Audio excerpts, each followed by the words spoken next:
আসসালামু আলাইকুম। আমি হোম মেকার মুন্না ব্লগসের মুন্নি। আজও হাজির হয়ে গেলাম নতুন আরেকটা ভিডিও নিয়ে। আশা করছি কাছে দূরে যে যেখান থেকে আমার এই ভিডিও দেখছেন বা দেখছেন না সব ভালো আছেন। আমরা আলহামদুলিল্লাহ ভালো আছি। আজকে একটা ছোট্ট ভিডিও নিয়ে আপনাদের কাছে হাজির হয়ে গেলাম। আশা করছি শেষ পর্যন্ত সঙ্গে থাকবেন আর একটা লাইক দিয়ে অবশ্যই দেখাটা শুরু করে দেবেন। তো সকালবেলা নাস্তা বানাচ্ছি চিতই পিঠা আর হচ্ছে গিয়ে চা। তো যে যেটা দিয়ে খায় আর কি। তো হঠাৎ করে আসলে একটা দুঃসংবাদ আসায় আর ভাল লাগতেছিল না, কি করব জানি না। ভেবেছিলাম আম দিয়ে রুটি দিয়ে খাবো, এটা আমার খুবই পছন্দের একটা খাবার, পাকা আম দিয়ে রুটি দিয়ে, তাও আবার আম্রপালি দিয়ে। তো হঠাৎ করেই মানে মনের সাথে সাথে শরীরটাও খারাপ লাগতেছিল, ভাল লাগতেছিল না। তাই চা বসিয়ে দিলাম আর চিতই পিঠা বানিয়ে নিচ্ছি। যত দুঃসংবাদই শুনি না কেন, যত অসুস্থতায় থাকি না কেন বা শরীর খারাপে থাকুক না কেন, পেট তো আর বোঝে না।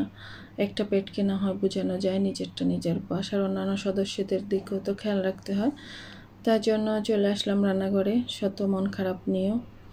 তো চায়ের লেখাটা করে নিলাম আর হচ্ছে গিয়ে চিতই পিঠাটাও বানিয়ে নিচ্ছি। তো সকালবেলা আসলে খুব ফুরফুরে মন নিয়েই ঘুম থেকে উঠেছিলাম, উঠে আবার হেঁটে উঠে আবার গিয়ে শুয়ে পড়েছি, কারণ বন্ধের যে দিন ছিল। এটা অবশ্য গতকালের ভিডিও। ছুটির দিন ছিল, বাচ্চা মেয়ের স্কুল ছিল না, যেহেতু এখন শনিবারে স্কুল বন্ধ থাকে।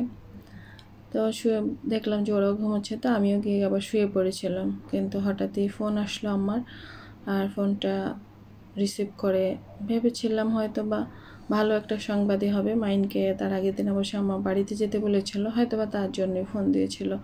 কিন্তু এমন একটা খবরের জন্য আসলে একদমই প্রস্তুত ছিলাম না।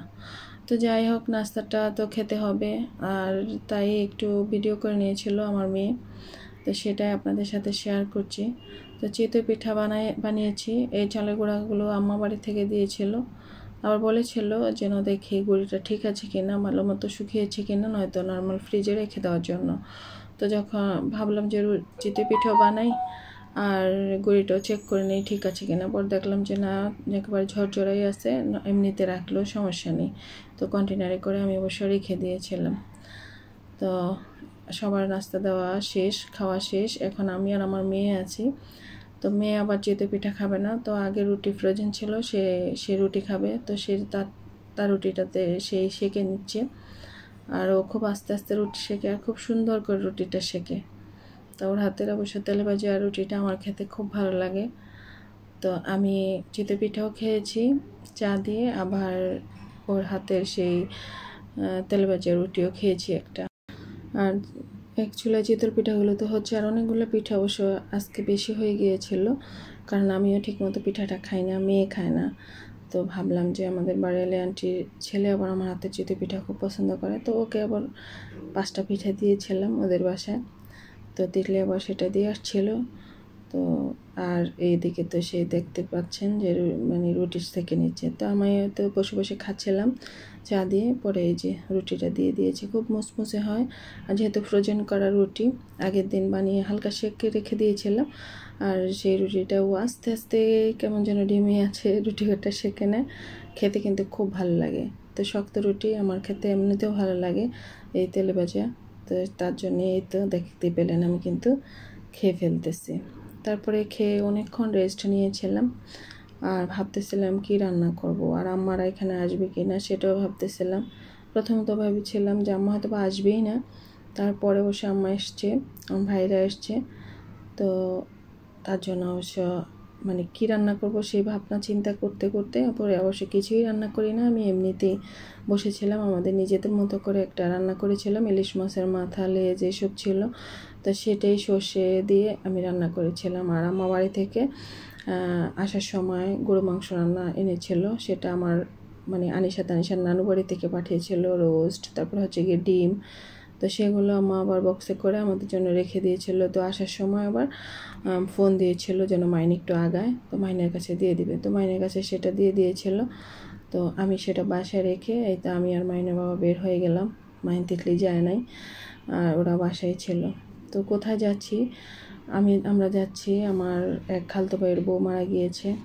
তার 2-3 দিন আগে আমাদের এক পরিচিত ভাই মারা গিয়েছে, বয়স হয়তো বা আমাদের সমবয়সী হবে আমাদের এলাকার। তো সেও মারা গেল, আবার আমার এই খালতো ভাইয়ের বউটা, খালতো ভাইটাই আমার ছোট, তো বউটা তো আমার থেকে অনেক ছোট। তো সে বউটা মারা গেল। তার অবশ্য আমার খালতো ভাইটাকে খুব তাড়াতাড়ি বিয়ে দিয়ে দিয়েছিল, আমার খালাম্মা অসুস্থ থাকতেন সব সময় তার জন্য। তো সে, আমারও বিয়ের আগে তার বিয়ে হয়েছিল, তার তার মেয়ে হয়েছিল একটা, আর মেয়ে হওয়ার পর থেকেই সে অসুস্থ ছিল, আর এ পর্যন্ত অসুস্থ ছিল আর কি, মানে মৃত্যু পর্যন্ত। আর ওই মেয়েটারও বিয়ে দিয়ে দিয়েছিল। শুরু মানে সংসারটা খুব তাড়াতাড়ি শুরু করেছিল, আবার এই দুনিয়া থেকে খুব তাড়াতাড়ি আবার চলে গেল। হয়তোবা কেন আল্লাহ তার জন্য এই নির্দিষ্ট সময়টুকুই এই দুনিয়াতে রেখেছেন, তার পার্ট এতটুকুই ছিল। তবে এই মৃত্যুগুলো কেন যেন খুব মানে খারাপই লাগে, ভাবলে কেমন যেন খুব কষ্ট হয়। কেন বা দুনিয়াতে আসলাম, কেন আবার হুটহাট চলে যাচ্ছি। আর এটা অবশ্যই সেটা তো আল্লাহরই হুকুম, আল্লাহ আমাদেরকে দুনিয়াতে পাঠিয়েছেন, আবার নিয়েও যাচ্ছেন। তো এই যে আমি কিন্তু জানাজার আগ মুহূর্তে গিয়েছিলাম, তার জন্য কিন্তু এই যে সামনে এত লোকজন ছিল। তো খান সাহেব এখানে ছিলেন, আর আমি অবশ্য ভিতরে চলে গিয়েছিলাম। সামনেই দেখতে পেলাম যে আমার খালাম্মারা, তো তারা সহ আমার বাড়ির ভিতরে চলে গিয়েছিলাম। তো দোয়া করবেন সবাই, আল্লাহ যেন মানে আমার এই খালতো ভাইয়ের বউটাকে জান্নাতবাসী করেন, কারণ অনেক কষ্ট পেয়েছেন, শারীরিকভাবে অনেক দিন অনেক অসুস্থতার সাথে লড়াই করেছেন। আল্লাহ যেন তার পরপারটাকে খুব শান্তিতে রাখে, সেই দোয়া সবাই করবেন। আর আমরা যেন নেক আমল নিয়ে দুনিয়া থেকে বিদায় নিতে পারি, সুসন্তান দুনিয়াতে রেখে যেতে পারি, সেই দোয়াই করবেন।